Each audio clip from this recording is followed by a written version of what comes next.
Oh, dear God. It's another goddamn horror podcast. This is one of your hosts. This is Ryan Danley. I'm a little under the weather, so my throat sounds a little messed up. I don't know. I don't know what it is. It could be COVID. I don't know. I'm dying one way or another. You got the ick. I got ick. Yeah, so feel bad for me. That's what I want. If it feels so bad for me that you go to our Patreon and sign up for it. How's it going, Graham? What's going on, man? Not a lot. It's good. It's been really beautiful. And so I've been doing a virtual horror festival for the past week, and it's been a lot of fun. It's nice. Yeah. What's it called? Oh, Panic Fest. Sorry, yeah.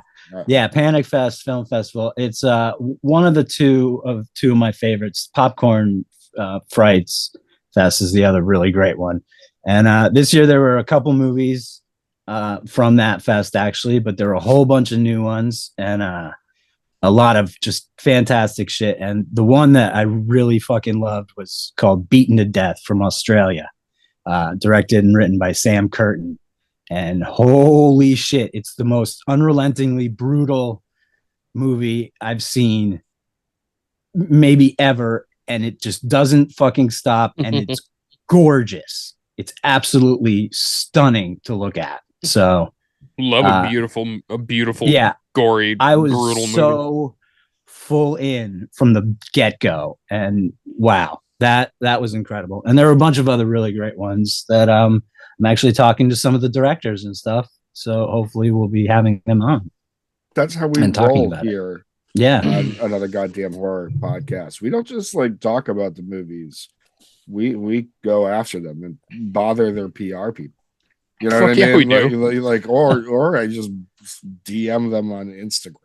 You know what I mean? We see shit we like, and we're like, now you come talk to us about it. Yeah, you come talk to us. Shit. They are, for the most part, almost every time fantastic and super grateful to even hear that we saw the movies. So yeah, it's really cool.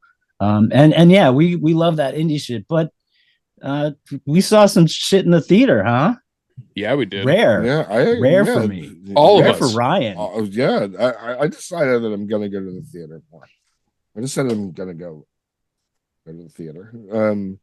I mean, it's hard. You know what I mean? Like, and as I've explained before in the show, it's like I do comedy like 5 nights a week. I travel for comedy. You know, I do have like other responsibilities in my life besides like the podcast and comedy. I have like I have these people that like have my last name that are younger than me that like want food and attention and stuff like that. You know what I mean? I think they call them children. You know what I mean? Like they hang out, you know. So I haven't been going to the movies as much. You can only do so much, right? Yeah. You know what I mean? Like you can only do so much. But you got to pick and choose the movies that you go see. If you're living in Ryan's world, you got to pick and choose the movies that you go see in the theater because that time is precious. Exactly. And I also, you know, there's something about I do like watching stuff at home. You know what I mean? Like I think it's really nice. I mean, it is really nice. Like I can just like chill, I can pause it and go to the bathroom. I can, if I look at my phone, I can rewind it. You know what I mean? If I like it, I can rewind it. You know what I mean? Like if I'm like that was a sweet kill. But no, I went to the theater and I go to I live in a part of Portland for all of us called St. John's, which is like a working class neighborhood. It's like an old longshoreman neighborhood. And they have an old theater downtown. It's an independent and it had been out of business for a lot of years, and then some new guys own it, and it's a double. It's got one upstairs and one downstairs, and I love going to see movies there. So I mean, it's like a legit. It's not expensive, you know. What's the name of the theater? St. John's Cinemas. Oh, nice. Okay. Yeah, and luckily they were playing the movie that we are going to talk about. Yeah. Also, I think also the movie that we're talking about before you get into that, Graham, I think it's very fitting that we're talking about the movie that we are today because Ryan's talking about having child responsibilities. Oh, that's true. Well, yeah, I go out to the movies, but not often. I definitely pick and choose. The last one I went to was actually fairly recent. It was Cocaine Bear, and I just kind of had to. Right. I didn't really have a choice on that, morally. But and I didn't plan on going to see this movie actually in the theater, at least not opening night. But 2 days before, my buddy Elio, our buddy, friend of the show, friend of the show, texted me, and they were like, "Yo, want to go see?" Actually, Evil Dead? I don't actually know if he's a friend, because when he came out and read trivia to us, he made us all look like idiots. So that's more of an us problem. Yeah, that's true. I'm just gonna say, graded my idiots here. Yeah, they were like, "Hey, we got the you want to go see this movie on I feel like it's okay to announce it at this point. I said, yeah, Evil Dead Rise. Well, and I was like, holy shit, they're gonna see the name of this. Right. So we're not just gonna put like the boys went to a movie. Huh? And I had a plan already to go to the McMahon book, the WrestleMania book, or the wrestling, how wrestling destroyed America or whatever. It looks really great. And there was a reading that night, but I got those tickets. I was like, oh, I'm going to see Evil Dead Rise. And it was in the same theater that I saw Evil Dead Remake in 2013. Nice. There was no fucking way I wasn't going to go see this movie in theater. Like, I'm still pretty picky and choosy about the movies I go see in the theater, unless it has to be a movie that I'm either really jonesing like to see, like I've been anticipating it for a long time. You know, like that was like Terrifier 2, something like that. But either that, or if you haven't seen a screener, right. Or if it's something that like I feel like the experience in a theater would make the movie better. You know what I mean? Like there's some movies like that where I'll go like if I'm going to see John Wick 4, I'm going to see that in the theater, like that type of thing. And even though I would wait till it comes out on, Blu-ray or whatever, streaming, and I'll watch the shit out of it there. But like a movie like that, I specifically went to it in the theater because I'm like, this movie feels like it needs a theater experience, or like will be more fun in a theater experience. And I don't know about you guys, but my theater for Evil Dead Rise was fucking packed. Like it was full. Mine was actually medium packed, which is odd because I saw it. I didn't see it opening night, but I saw it Friday because it opened on Thursday, right? Right. Yeah. Thursday. I saw it 6:45 Thursday. Yeah, I saw it 5 on Friday. So maybe I miss like the main crowd, like the. I could see that though, because that's like right when 6:45 at Prospect Park, Nighthawk. Yeah. Opening night. It was maybe half. Really? Yeah. Okay. I was actually kind of shocked. Thursday. Okay. So Thursday though, when I saw what also Elio got us fucking dope tickets. Shout out. Thank you. Yeah, dude. Like seats. The seats were incredible. What I saw the numbers for that on a Thursday, they said that for a Thursday it got 2.3 million, which honestly is low. Like that's pretty low for what I expected.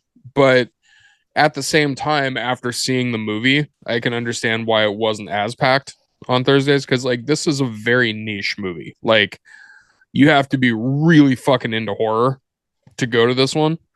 Because I'll be honest with you, a quarter of the theater walked out during my screening.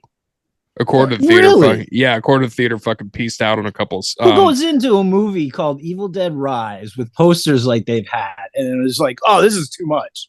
I think, honestly, you know what I think it was? I think it was the parental kid stuff. Like, I think that's what it was. I don't think it was necessarily the gore. So real quick, before we go into any of this, spoiler alert, we're going to spoil the fuck out of this. Yeah. So like, if you haven't seen it and you don't want to be spoiled, go see the movie first and then listen to this. But like, yeah, fucking pause it right here and come back and listen to it later. But yeah, we're going to spoil the shit out of it. Yeah. This movie could have been subtitled. This movie's tagline could have been "Fuck them kids." Yeah, they could have called "Fuck them kids." They fucking killed some kids. Yeah, they. This movie boy, was it everything I wanted it to be. Like, yeah. So because my reason for seeing it in the theater was because I couldn't wait to see it long. Right. You know what I mean? Like, because I'm a monster fan of the Evil Dead franchise as it is. I mean, we could argue that I think it's probably the best franchise there's been. You know what I mean? Like 1 and 2, of course, are even, and Army of Darkness is great, and I love the remake, and then this, and then the show is awesome. The show is great, and like so, but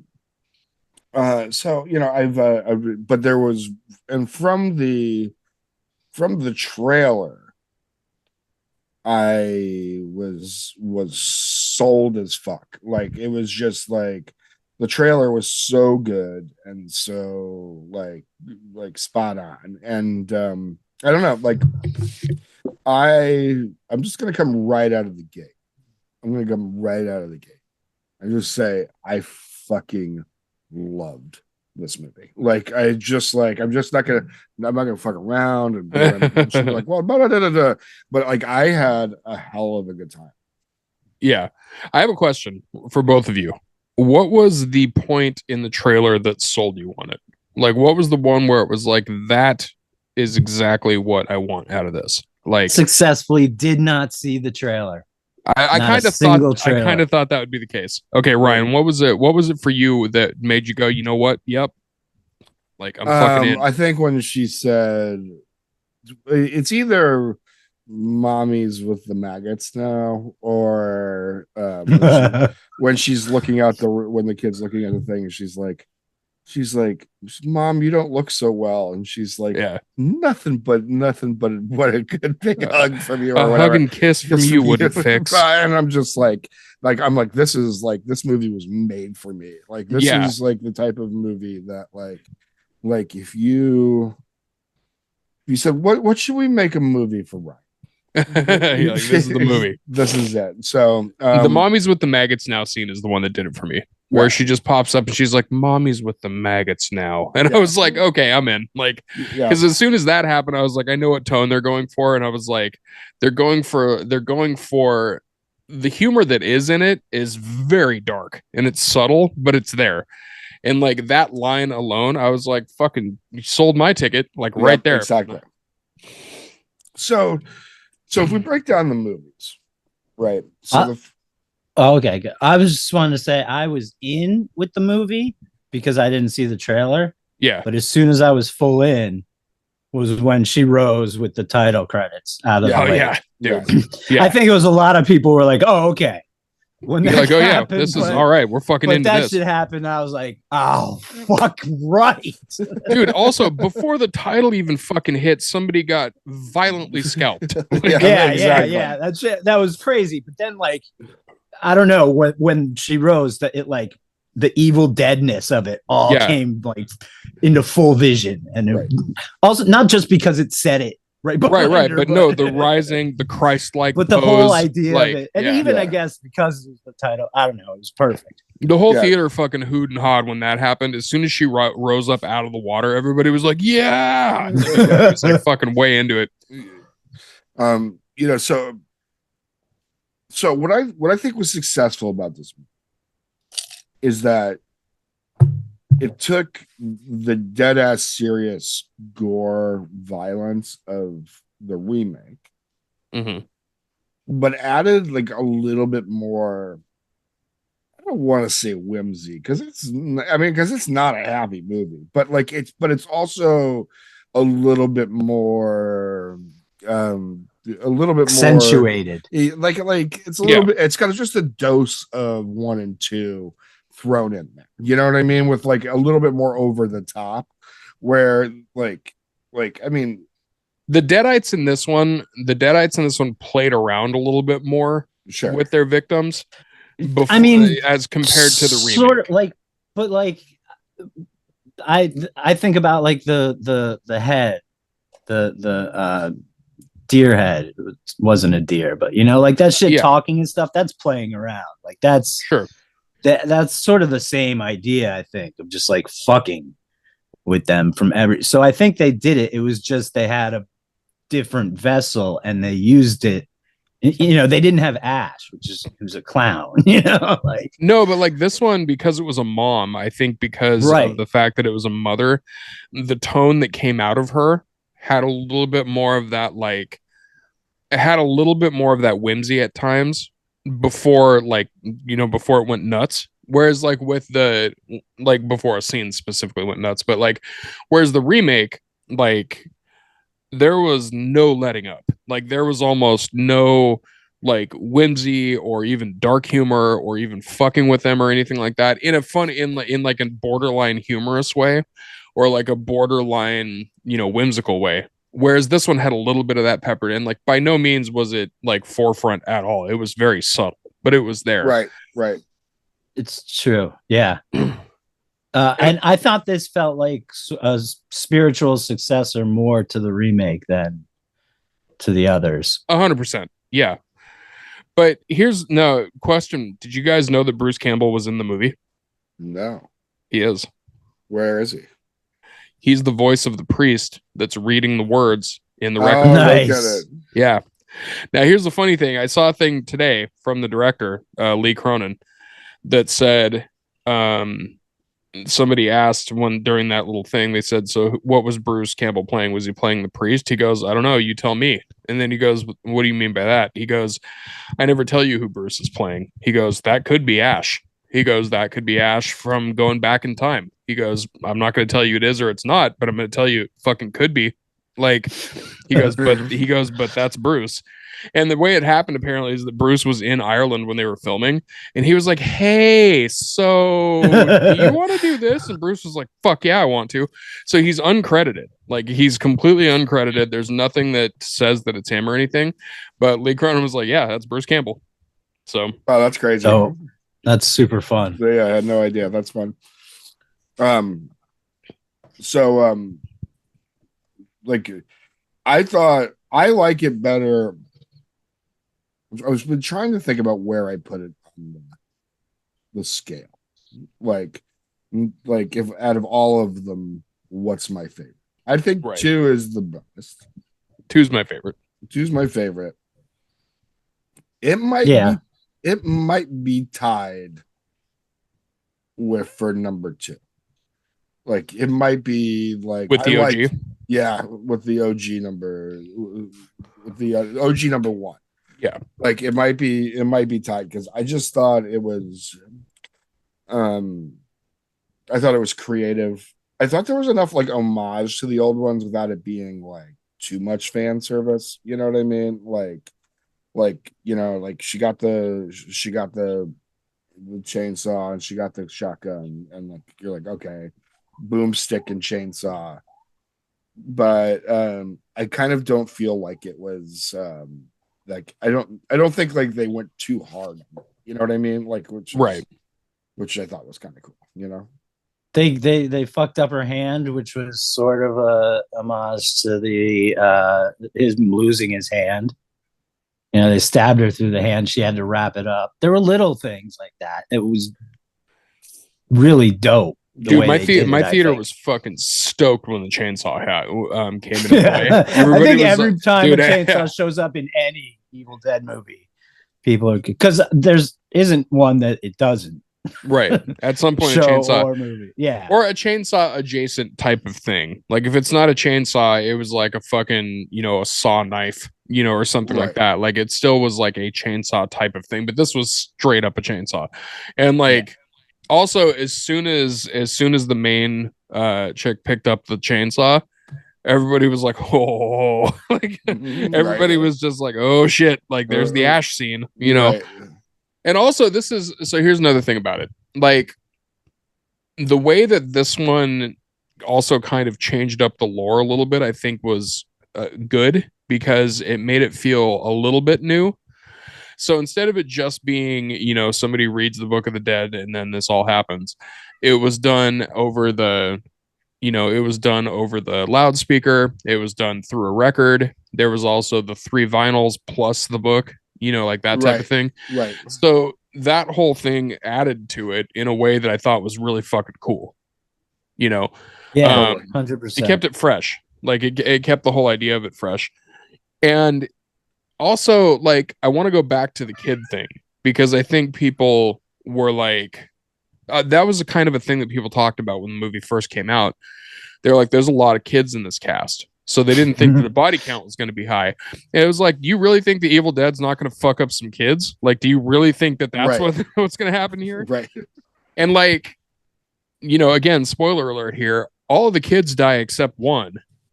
A third of them. Right. But also no, 2/3 of it. Yeah. A third of them make it out. Right. And this was the funniest part about it. There was even a fucking extra kid that showed up for like 30 seconds just to get murked. That was the greatest part. Like, that little kid, that also, by the way, that kid was a fucking idiot because like you see Deadite mom fucking people up in the hallway, and then this little kid runs towards her like mommy, and then gets thrown up against the wall like meat. Exactly. She gores him off screen and then throws him up against a wall. It's just like they literally added that kid to just say like, yeah, we're also going to kill another kid.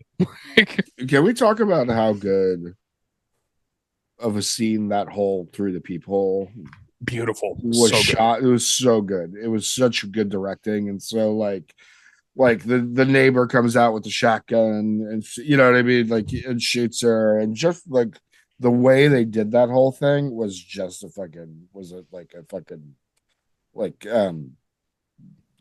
was just like perfect. It was beautifully like, shot. Yeah, the whole movie. Yeah, everything about it was beautiful, but that specific peephole scene was really dope.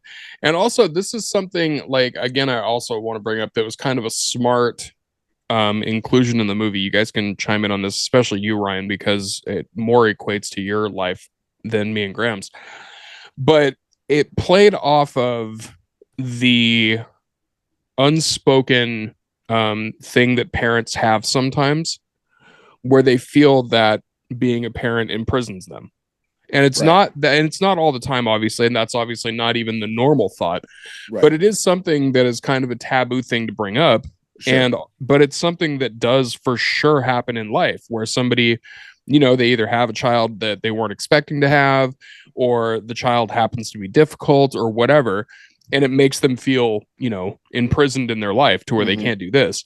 So when the mom turns on the kids and says things that go in that vein, like, it cuts extra deep. Yeah. I have never once felt my kids have imprisoned me, but kids definitely, they take up they change your life. Like, they're supposed to. If you're not watching them, somebody is. You know what I mean? Like, it's like, you know what I mean? Like, it's, and probably not me. Good. But I'm just saying, Graham's the exception. He's one of the good ones that watch. Yeah, but you're right. But it's hard. You know what I mean? But like, it definitely like eats a chunk of your life up, and it's fine. That's what you sign up for. But it is. But like, especially like in a modern world where people have hopes and dreams beyond the puritanical, patriarchal narrative. Right.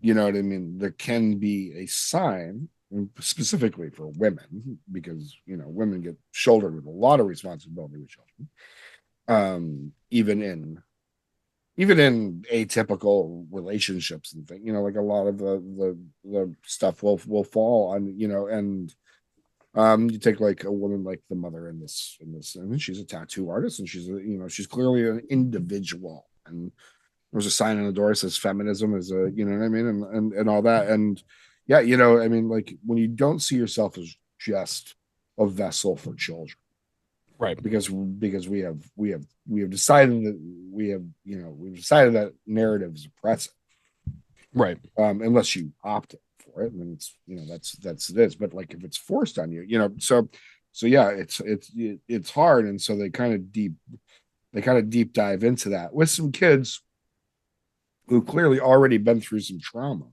right? Because their father just left, and they're like, you know what I mean, and like, which they play off of during the demonic scenes too. Yep, and all the kids are individuals themselves. You know what I mean? They were in the class of humans I would call individuals. Like, yeah, like dude like makes music. The little girl like creates like creatures of, you know what I mean, like and then you and got the other kid who's a DJ. Yeah, right. Making music. They're all doing the same, they're all doing stuff. They're all like human beings and clearly taught to be. So like, yeah. So it's sorry. That's all right. But it is something to like, it's just like something to mention on it is that when this type of thing gets brought up in a film, it's automatically going to be something that's hard to translate to film. Right. Like with, at least getting, especially in a horror film, it's, unless you're making a movie that is all about that, it's hard to translate that as like just a piece of a story.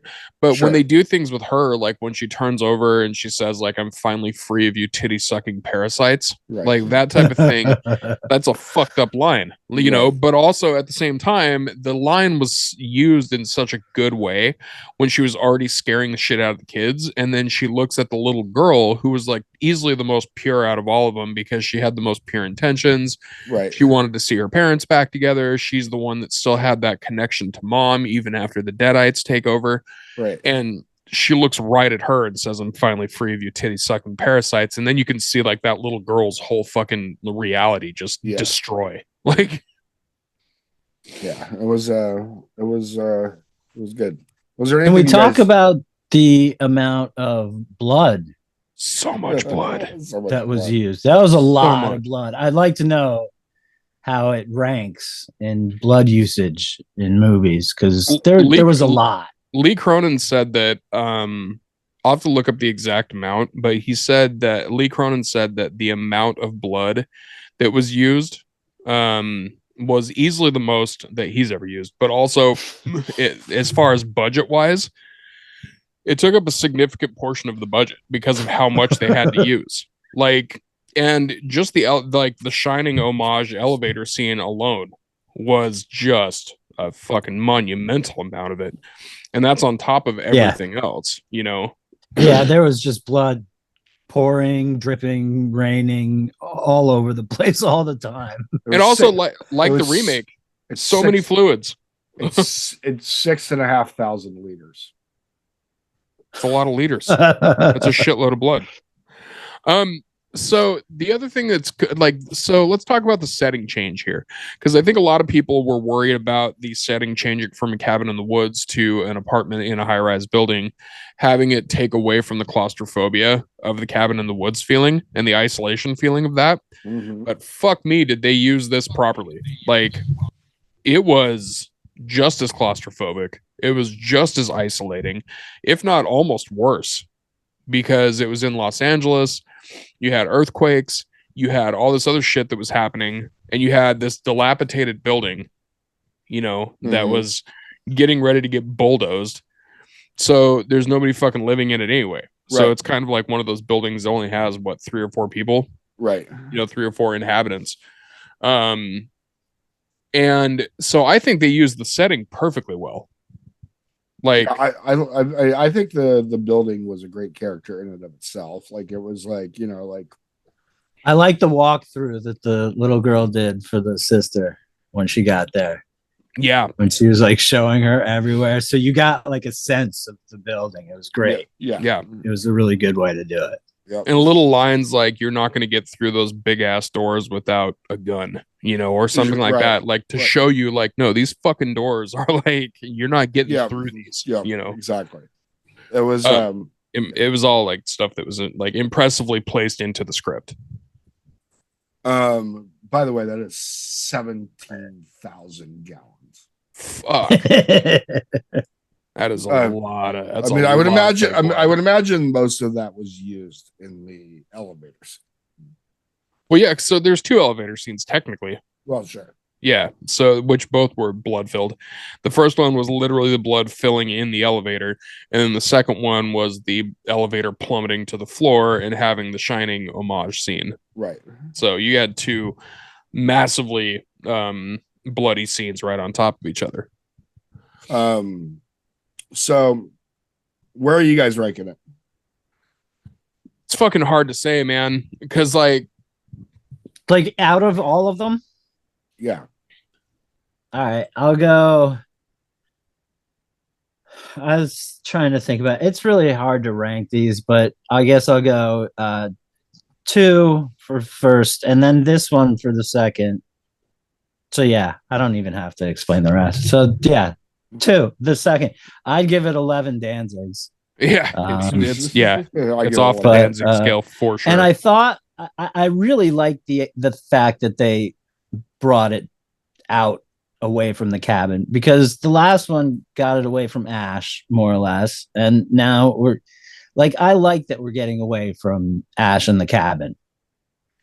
Like, sure, bring the Deadites other places. So, like, question on that though, is the next one going back to the cabin? Because technically in this one, the opening of the movie was the end of the movie. Right, but that looked like the end of that shit. So no. So like, that's what I mean though. Well, like, it did. I mean, she killed everybody and then rose up out of the water. So but different cabin. Right. But my point is that it goes back to the woods at the end of the movie, because the beginning of the movie is actually the end scene. Right. So like, that's why my question is this going to go back to the woods in the next one, or do you think they're going to keep taking the Deadites and putting them in more urban Honestly, settings? It may be too early, but let's go to space. Deadites in space, or start underwater in submarine shit. That would actually be fucking dope. Underwater would be fucking crazy, dude. Could you imagine an Evil Dead movie in like a fucking submarine, like in a multi-level submarine? Cool. Not only would it be pretty cool, the amount of cool shit that you could do in that, and especially if the Deadite just like, if you started having a thing where you have the isolation and claustrophobia of the wide open ocean on top of that, like, it's kind of one of those settings kind of in the movie Underwater, where you're in this entire giant ocean, but you're super claustrophobic because there's nothing down there. And so if you have an entire crew get taken over, you know, or like one person that's fighting it off, or what, yeah, dude, there's so many cool things you could do with that. It's true. But I want to make a cool shout out, or like a special like mention here. Alyssa Sutherland, the one that plays Ellie, who is the one that gets the mom. Yeah. So she did, you can look this up, I think, Ryan. She did a lot of her own stunts, if not all of them, because she's a contortionist. So a lot of the stuff that she was doing with the body horror aspects of it, where her body was bending in certain ways, that was all her. Yo, is it weird that I found her like super attractive when she was a Deadite? No, I also was. It was like, it was weird. So, but like, you're pretty hot. Yeah. Okay. I also thought Lily Sullivan, the sister, was fucking dope. You know, those new. I love that they're like, no more Ash, no more dudes winning Evil Dead. It feels like a torch pass. Like I think she's the new Ash, you know, for all intents and purposes. I wouldn't be surprised if the next movie is her. Like, that would be cool. Kind of what is it's that kind of feels like the way it's going. Yeah, I'm into her and her little niece sticking around as a sidekick. Yeah. And then Morgan Davies is the one that played Danny, and Danny's the one that opened this portal to hell. And a little brat. Yeah, a little fucker. Like, and like, it's kind of funny too. I like that dude personally. I did too. Like, he was kind of bratty, but like he never meant like harm. Like, he was a shithead, but like also at a certain point, he was like, no, this is my fault. I fucked up. Like, yeah, he owned it when it was time to own it. He was like, no, I fucked this one up. This one's on me. Which also is why his death was probably the one that was the most affecting. Sure. Like, because you could tell that he really fucking felt bad for what was, you know, the hell that he unleashed by doing this. But his death was after like trying to do the heroic thing, you know, and try to like at least fight this off. And ultimately, you know, his last dying thing was to take out one of the Deadites. And you know, or what it seemed like at the time. You know, so he got a hero's death, I would say, after unleashing the pits of hell. You know, I mean, I thought he was gonna live, but he like he wouldn't have done anything different than he didn't do anything wrong. You know what I mean? Like he went down in the hole because that's what you would do when you were As a like. He kid, didn't make yeah. a lot of good decisions. He made kid decisions, is what he did. I don't know if I would make much of a different decision now. And maybe that doesn't mean they're good. Right. I'm just saying, like, if you found some old records in a cool, I'd play the fuck out of them. you just play them, and like you're like, oh, look at this weird ass book. Like that with like all these rad drawings in it. Hell, I'm gonna be honest with you, dude. If I found a book that had a spine made of teeth, I would be like, I don't think I'm gonna open that fucking book. I would, yeah. No, I'd be like, this is really cool. Yeah. I mean, like, let's be real. I mean, like, we know because we watch the horror, but like on like a real on like a real day, we'd all open that book. So, like, you know what I mean? He was just doing. I don't even think kid stuff. He was just like a human being. He's a human being doing human being things, and he was punished for. You know what I mean? Because he tried to turn the records off too. Like as soon as he found out it was bad, he was like, "I'm trying to turn these things off." But yeah, and then they were all like, the evil got him. Yeah, I do. Justice for Danny. I think one of my favorite parts of the whole movie was is that it like the neighbors came down and then knocked on the door and wanted to like hang out with Bridget. And she watched them, and then so in my mind, my writing mind, that was put in there because he was gonna like help save her or like try to walk with her. But they just killed all those motherfuckers. No, they just ate that kid's eye. You know what I mean? Like that scene was so fucking great. Like there was no you were not like, okay, they're setting up, like they're world building here.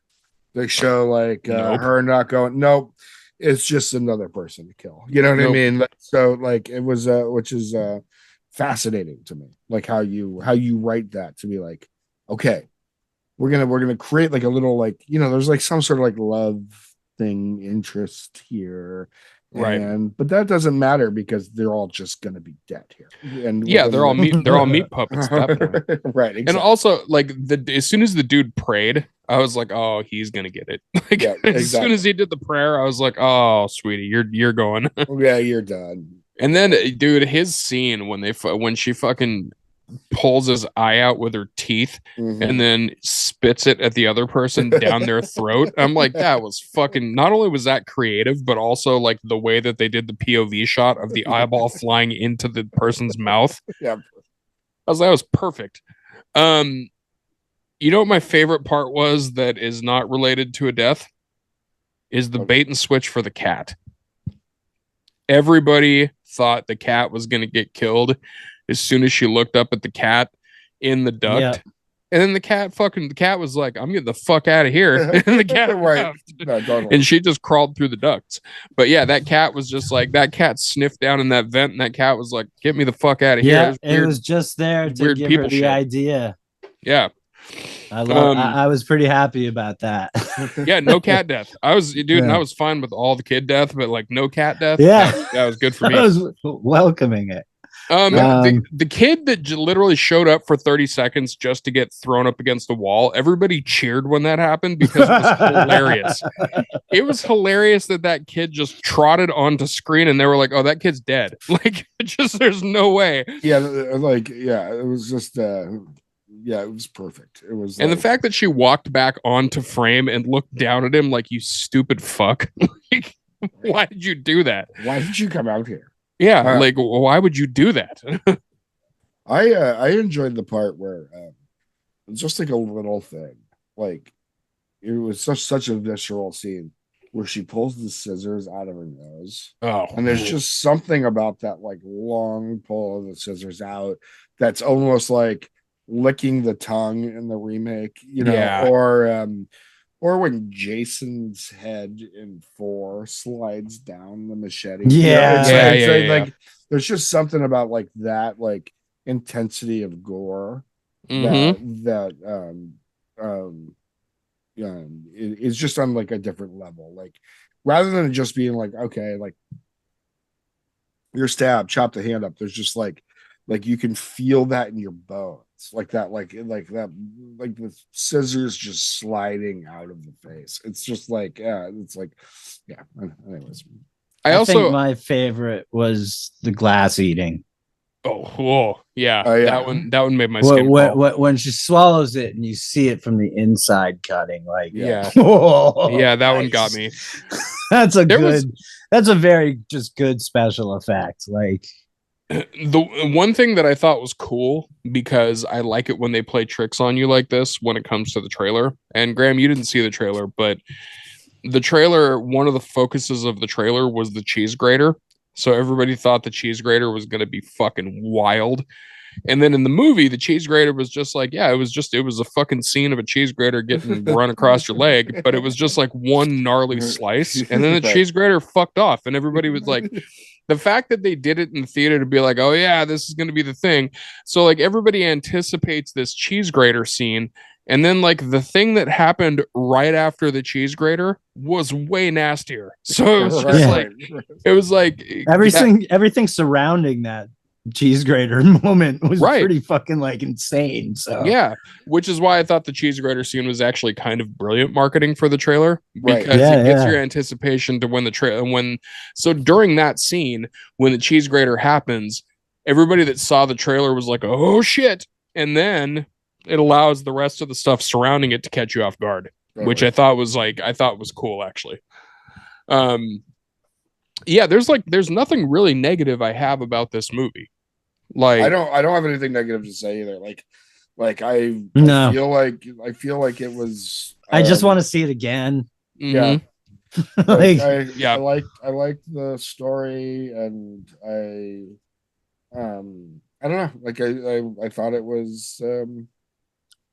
Exactly, I had a rad time going to see it. I went with my partner in crime, Molly, and Jen City came with us, and like dead center in the middle of the theater is awesome. And like, I don't know, like the sound was really good too. Yeah, we didn't mention that, and the music, the sound was great. Yeah, it was loud. It was. Would you guys feel about the final form of the Deadites, like the Deadite shunt or the Deadite thing or whatever you want to call it? I was good. I thought it was cool. Yeah, I thought it was dope. Did it feel like an homage to you, or did it feel like an original creation? I felt like an original creation. It felt like an homage to the thing for me, in a good way, like in a very good way, because the design of it felt very thing-like. Sure. With like a little bit of society in there, but like it felt very thing-like to me, and like I said, very much in a good way. And the creation of that, the scene where they were creating that giant thing, was like especially nasty. Yeah. And I think like all the practical effects that were at work during the creation of that, you know, the final boss, so to speak. Yeah. I think that a lot of practical effects went into that. And then I think that was that like ball spider thing. Yeah, the blob. All right, yeah. The spider. I'm sorry, blob. I've watched so many horror movies; they all blended. I think I did 20 in just this week. Yeah, so it was all the Deadites came together actually, into like. It reminded me very much of Usna. Yeah. Yeah, it felt very Usna-like. Yeah. Yeah. And then also the fact that it went into the fact that the thing that ultimately took it out was like a cement grinder, or like I don't even know what the fuck that thing was. I'm not that blue collar. All I know is that thing grinds shit. That's what it did. Guys, got any other recommendations for this week? I got one. Yeah, I was gonna say you did Panic Fest. Oh, I wasn't even going to do that. I'm super into Poundland of Hope and Glory, the new Therapy single. I don't know if you guys ever listen to Therapy, but I'm a big fan. Half of that name of what you just said sounded like a porn. Like half of it did. Yeah, it's a Poundland. Yeah. The first Poundland of Hope and Glory. Yeah. But it's great. There's a video. You should check it out. All the movies I saw, you won't be able to see yet. Oh, Kids versus Aliens. I think I already said that. last week. Yeah, but it fucking rules, so it definitely does roll. It definitely deserves an extra recommendation. What about you, Jonas? I know I recommended Beau is Afraid already. I'm gonna re-recommend it because you're either gonna love it or hate it. Right. And I'm kind of curious to see how many people love it rather than hate it. It's super surreal. It's very, very weird. And it's Ari Aster's weirdest movie by far. But it's also, it's kind of a tour de force type of movie. But because I'm doing physical media stuff, if you want a horror movie that's just straight up dumb and fun, I just got this FDR American Badass. I just got that in the mail. The tagline for this movie, by the way, is a new deal for Nazi werewolves. So you're fucking in. Like, that you're in on this. And then also Cocaine the movie, Maximum Overdrive. Hell yeah. I picked that up for like $10 on Amazon, and it's also got like a slipcover and everything with it. But that movie has always got a special place in my heart, just because Stephen King is literally like, I don't remember making that movie. Like, he was so fucked up during that movie that I don't remember making it. Green Goblin's face is on the front of a fucking maniacal semi. Yeah, it's great. Like, Ryan, fun. I'm gonna recommend a weird show, and not for the reason you would watch it. I watched Alone. Have you guys seen Alone? Oh yeah. Yeah, where they seen all the seasons actually. Really? Except for like but yeah, a lot. Yeah. So I just watched one. It just came out on Netflix. I'd never seen it, and apparently there's a bunch on Hulu of it too. And like, so I watched one where it's called Grizzly Mountain, and they are involved with grizzly bears every day, and I like it because it's a game show where who can last the longest. Now, the first couple episodes, people will duck out for like reasonable reasons, like they just can't hack it. They just can't. They weren't expecting that, and they're just like, okay, yeah, this like I'm a survivalist, but this area just isn't working for me. And or like one guy like he was out there and he was really sad about the passing of his daughter, and like being alone. I can understand how like being on like a solo adventure like that could start haunting you. You know what I mean? He went home, but by the end, these people are like refusing to leave, and they sent because like every 8 days or whatever they send like a medical team checkup, a medical check, and these people are like refusing to leave. So to me, this show is the fucking Running Man. This is like literally the Running Man. People are like, no, I will stay for 500, and because everybody's like, I need the money, man. Like, basically people are like, I need the money, and they're like, no, dude, like your organs are eating themselves. Yeah, you're dying. And they're speaking of dying, sorry, pardon me. But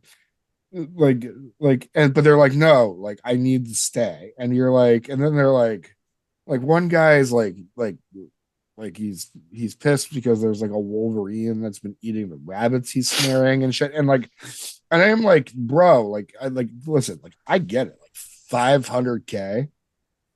I tell you get way better episodes of another goddamn horror podcast if I had given $1,000 because it would be like, I mean, I speak way better when I'm in like France on vacation. You know what I mean? But like, dude, like you're gonna die out here. Like, so like, I don't know. It's like an interesting thing. I watched like some like the greatest hits episode. And like I watched some like woman like chop her hand with a fucking axe, and like she couldn't move her thumb, and then she's like bummed she has to leave. I'm like, yo, like this one badass woman had to go home because MS. Yeah. So we're in the real Running Man now. It's not presenting itself as brutal as we would, but it is. Wow, we love that show. Excellent recommendation. Also, I wanted to mention something because I just got into it's one of those fun times when social media does a cool thing. But I was talking to the guy that made that movie Circus of the Dead. His name is Bloody Bill. His name is actually Billy Pond. And I was talking to him on Facebook back and forth on a thread that is on one of the many Terrifier appreciation groups. And it was because they were going back and forth about Papa Corn, Bill Oberhurst Jr., from the episode. Yeah. And they were going back and forth about Papa Corn compared to Terrifier and blah, blah, blah. And it was kind of funny because some people were thinking that Bloody Bill was on there trying to be like, oh, well, Papa Corn's better than blah, blah, blah. He was like, no, not at all. He goes, I'm just trying to bring more eyes to Circus of the Dead. So I went on there and I posted our episode for Bill Oberhurst Jr. And I was like, fuck, dude, we should get you on the show sometime. He was like, I'm fucking in. Let's do it. So he's going to be coming on the show sometime soon. Dope. And he's awesome. We've had 2 clown villains on the show. We have. We're looking for you, Skarsgård. You're going to be number 3. We're going to jump up and I'll take any Skarsgård. Yeah, honestly, yeah, just whichever one. Just throw a little bit of makeup on. I'll even take the dad Skarsgård. Right. Just a Skarsgård. Yeah. There's a lot of them. There are a lot of Skarsgårds. Yeah, so that was kind of cool also too, because he is kind of like, he's one of those dudes that's just like purely a horror fan on top of being a horror filmmaker. So I've done some research on him and I've done like kind of a little bit of a dive on him. He's a badass dude. He does like fucking visual effects. He does all sorts of stuff. But I think Circus of the Dead, if I am understanding correctly, Circus of the Dead is his only full-length feature film. And, as Graham can attest for sure, that movie is fucking dark. Yeah. So he's one that I definitely am looking forward to talking to. Dope. Cool. So, all right, everybody. Well, that was our fun chat about it was a review. Evil Dead Rise. Or was it was a review. Chat. No, it was a chat. It was a chatty. It was a fireside Deadite chat. Yeah, fireside Deadite. We don't do reviews. We just do fireside chats now. That's what it is. Thanks everybody for tuning in. We appreciate everybody. And we got sorry, my throat is just going away. So I'm going to just you guys want to lead it out? Go for it. Yeah, we can we have Patreon, as we talked about earlier. We have lots of different levels on that, but one of them is $1. It's just like thank you. It's just hit that $1 one. Yeah, that fucking helps a lot. We have an army of the goddamned of people that are already supporting us, people that we love to death, and also I'll read them all on the next episode. Yeah, as always. But yeah, the Patreon. Also, speaking of the Patreon, I'm going to be doing more Grindhouse episodes coming up real soon. I have some pretty cool stuff coming along the pipeline on that, so I'm looking forward to it. And also, as Ryan always says, if you're going through anything, shit's hard out there. So you can always reach out to any of us. You can reach out to Graham, Brian, me, and we'd love to talk to you. We all go through shit, and we all do this together. And it's not a race by yourself. We're all in this at the same time. So aside from that, in the meantime, remake everything, and until the next episode, start some fires and break some glass. Justice for Danny.